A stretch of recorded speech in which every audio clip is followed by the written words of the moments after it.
Welcome to Netfolders YouTube channel. इस video में मैं आपको एक रन डाउन दूंगा अकाउंट ओपनिंग प्रोसेस में। आपको कुछ लोगों को ऑलरेडी मालूम होगा कि अकाउंट ओपनिंग के वक्त आपको जो फंड्स आप ट्रेडिंग पर्पस के लिए यूज़ करेंगे, आपको उनका एक प्रूफ जो है इनकम सोर्स का वो प्रोवाइड करना पड़ता है। सो ये वीडियो जो है ये बेसिकली डिफरेंट सिनेरियोज को कवर करेगी कि आप किस ग्रुप से अगर बिलोंग करते हैं तो आपके ऊपर कौन कौन से सपोर्टिंग डॉक्यूमेंट्स एप्लीकेबल होंगे while furnishing proof of your income. इसका ब्रीफ बैकग्राउंड ये है कि एवरी पीएमईएक्स ब्रोकर जो है उसके लिए ये लाजमी है, मैंडेटरी है कि वो अपने क्लाइंट से जो भी अकाउंट ओपनिंग के लिए उनके पास आते हैं एक रीजनेबल रिलायबल प्रूफ उनके फंड्स का जो सोर्स है उसके बारे में वो ऑब्टेन करे। और इसमें ये भी होता है कि एटलीस्ट नेटफोल्जर की जो पॉलिसी है वो ये है कि इन केस हमें कोई भी प्रोस्पेक्टिव क्लाइंट जो है वो एक रिलायबल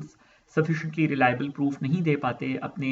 जो सोर्स ऑफ फंड्स का, तो ऐसे क्लाइंट के साथ हम बिजनेस को पोलाइटली डिक्लाइन कर देते हैं। सो अभी हम टर्न बाय टर्न मुख्तलिफ सिनेरियोज को डिस्कस करेंगे कि आप किस कैटेगरी से बिलोंग करेंगे तो आप पे कौन से डॉक्यूमेंट्स जो हैं वो अप्लाई होंगे। इसमें हमारे पास जो सबसे कॉमन केसेस आते हैं वो सैलरीड इंडिविजुअल्स के आते हैं। अब सैलरीड इंडिविजुअल्स में बुनियादी तौर पे 3 ब्रॉड सब कैटेगरीज हैं, जिसमें एक गवर्नमेंट एम्प्लॉयज़ होते हैं जो गवर्नमेंट डिपार्टमेंट के एम्प्लॉयज़ हैं। उसके बाद ये जो पब्लिक लिस्टेड कंपनीज़ हैं उनके एम्प्लॉयज़ हो सकते हैं, और जो प्राइवेट सेक्टर की जो कंपनीज़ हैं उनके एम्प्लॉयज़ हो सकते हैं। तो अगर आप एक सैलरीड इंडिविजुअल हैं, भले आप किसी भी तीनों सब कैटेगरीज में से किसी एक में से बिलोंग करते हों, तो आपने अपनी पे स्लिप या इसको सैलरी स्लिप भी बोला जाता है, जो लास्ट आपके जो 2 मंथ्स हैं लेटेस्ट जो हैं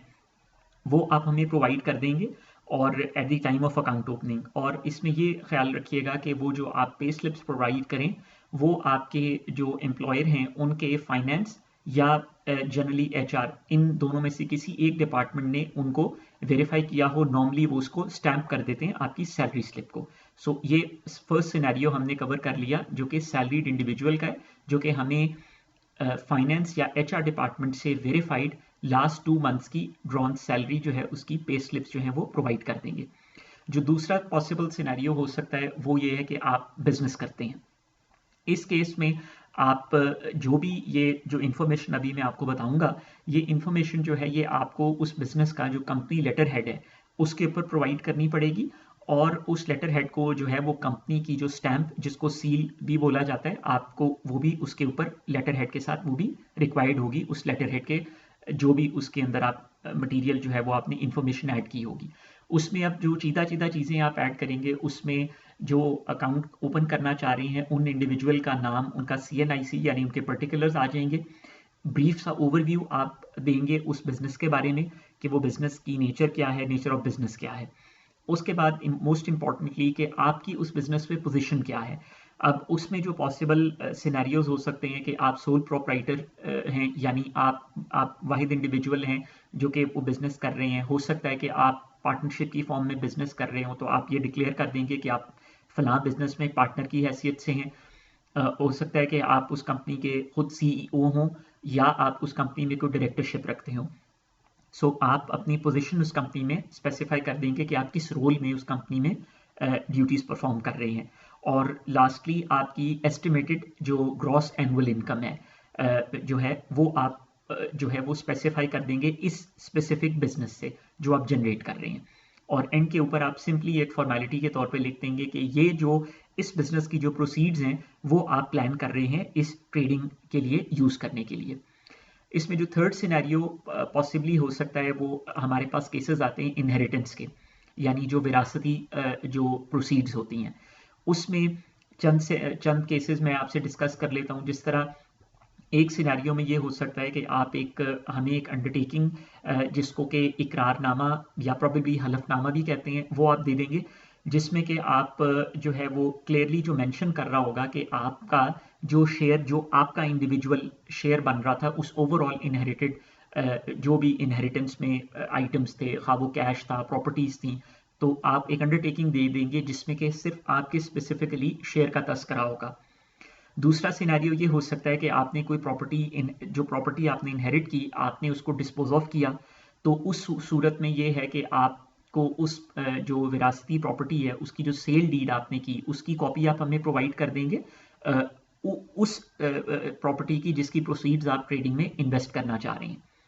और इसमें एक पॉसिबिलिटी ये हो सकती है कि हमारे पास केसेस आते हैं कि जिसमें आपके relatives for instance generally parents जो हैं वो आपको को प्रॉपर्टी या एसेट गिफ्ट कर देते हैं। उस सूरत में जो आपके रिलेटिव फॉर इंस्टेंस आपके फादर अगर आपको को प्रॉपर्टी गिफ्ट कर रहे हैं तो आपके फादर की तरफ से एक अंडरटेकिंग आ जाएगी एज प्रूफ के जी आपके फादर ने आपको ये फलां प्रॉपर्टी या एसेट जो है वो एज गिफ्ट जिसको हिबा भी बोला जाता है वो किया है। सो ये आपका इनकम सोर्स के तौर पे सफिशिएंट होगा।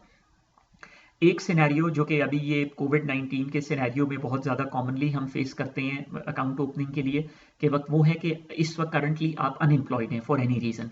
तो भले आप अनएम्प्लॉयड भी हैं या आप इस वक्त कोई बिजनेस अंडरटेक नहीं कर रहे, इसके बावजूद आपको एक रीजनेबल प्रूफ जो है वो प्रोवाइड करना पड़ेगा जो सोर्स ऑफ फंड्स जो कि आप ट्रेडिंग में यूज़ कर रहे हैं। उसमें वही बात है कि जो डिस्कशन हमने ऊपर सैलरीड इंडिविजुअल या बिजनेस के सिनेरियो में की वो इस अनएम्प्लॉयड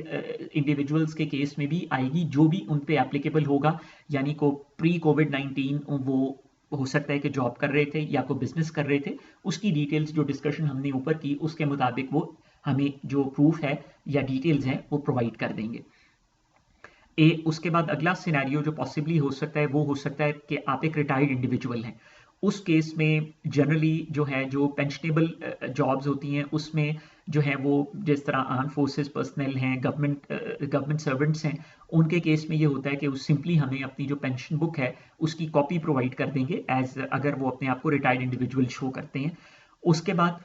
एक और सिनेरियो रिटायर्ड इंडिविजुअल्स के लिए ये हो सकता है कि वन टाइम प्रोसीड्स होती हैं जिस तरह प्रोविडेंट फंड है या इस तरह की किसी भी मद में आपको लंप सम कोई रकम मिली है तो आप उसमें आमतौर पे ये होता है कि उसकी एक फाइनल सेटलमेंट आपको आपके एम्प्लॉयर की तरफ से मिलती है। वो एक वेरीफाइबल डॉक्यूमेंट हमें मिल जाए कि जिसके तहत आपकी उन प्रोसीड्स का जिसमें तस्करा हो कि आपको ये one time proceed provident fund की मद में या किसी और मद में आपके एम्प्लॉयर ने आपको दी, वो आपका इनकम सोर्स बन जाएगी।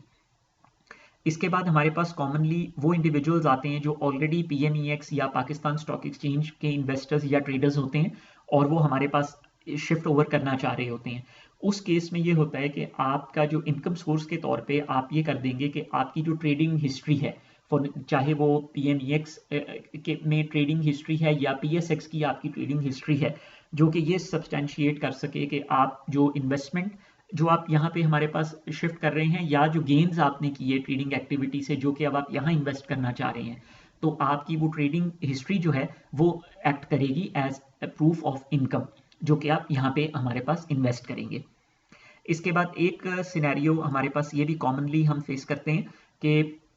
जनरली कॉलेज यूनिवर्सिटी स्टूडेंट्स होते हैं जो कि अभी nearing the completion of their education उस स्टेज पे होते हैं, वो भी इसको एक्सपीरियंस करना चाह रहे होते हैं फ्यूचर्स ट्रेडिंग को। उस सूरत में आपको जो डॉक्यूमेंट्स चाहिए होंगे उसमें एक तो आपका स्टूडेंट ID कार्ड जो कि आपका एजुकेशनल इंस्टीट्यूशन आपको इशू करता है उसकी एक अदद कॉपी आप हमें प्रोवाइड कर देंगे और आपके जो भी पेरेंट या लीगल गार्डियन जो हैं उनकी तरफ से एक एफिडेविट या इकरारनामा आ जाएगा कि जिसमें जो है वो बता देंगे कि वो आपको फंड्स प्रोवाइड कर रहे हैं ट्रेडिंग एक्टिविटी के लिए। और यहाँ पे एक चीज़ का ख्याल रखिएगा, ये अंडरटेकिंग की जहाँ जहाँ भी हमने डिस्कशन की इसमें आपको कोई लीगल एक्सपर्ट या नोटरी पब्लिक आपको बेहतर बता सकेंगे कि आप जितनी वैल्यू इन्वेस्ट कर रहे हैं तो उस से प्रोपोर्शनेटली आपको उसी वैल्यू का प्रोपोर्शनेट वैल्यू का स्टैम्प पेपर आपको खरीद के उसके ऊपर ये तमाम जो इन्फॉर्मेशन है ये लिखवानी पड़ती है। तो वो आपको नोटरी पब्लिक्स या जो लीगल मैटर्स को जो लोग समझते हैं वो आपको एडवाइस कर देंगे कि कितनी इन्वेस्टमेंट के लिए कितनी वर्थ का 20 रुपए का 50 रुपए का so on and so fourth आप स्टैम्प पेपर जो है वो प्रोवाइड करेंगे। लास्टली जो मेजर सिनेरियो मैं डिस्कस करना चाहूँगा वो हाउसवाइफ्स का है। उसमें भी दो पॉसिबल केसेस हो सकते हैं। एक तो ये है कि आप एक लेडी एज ए लेडी आपको एक वन टाइम प्रोसीड मिली जिस तरह आपको विरासत में कोई प्रॉपर्टी मिली या आपके पेरेंट्स ने आपके ब्रदर्स में से किसी ने आपको को प्रॉपर्टी गिफ्ट या हिबा की तो आप उसका प्रूफ प्रोवाइड कर देंगी एज अ हाउसवाइफ जो आप यहाँ पे इन्वेस्ट कर रही हैं। दूसरा सिनेरियो ये हो सकता है कि आपको एज अ हाउसवाइफ आपके हस्बैंड जो हैं वो फंड्स प्रोवाइड कर रहे हैं फॉर ट्रेडिंग एक्टिविटी। उस सूरत में आपके हस्बैंड की तरफ से एक अप्रोप्रिएट वैल्यू का जो है अंडरटेकिंग या स्टैम्प जो है या इकरारनामा हमें चाहिए होगा, जिसमें कि वो जो आपके हस्बैंड हैं वो अपनी जो सोर्स ऑफ फंड्स हैं वो डिक्लेयर कर देंगे कि जो फंड्स वो आपको ट्रेडिंग के लिए आपको दे रहे हैं वो फंड का सोर्स क्या था। सो व्यूअर्स, ये चंद बेसिक सिनेरियोज थे जो कि हम कॉमनली फेस करते हैं। तो ये कॉमन जो सिनेरियोज हैं वो हमने कवर कर लिए हैं। इसके अलावा अगर आपका कोई स्पेसिफिक सिनेरियो है तो आप हमसे कांटेक्ट कर सकते हैं, हम आपको सपोर्टिंग डॉक्यूमेंट्स जो हैं उसके लिए बता देंगे। Thank you very much for your time.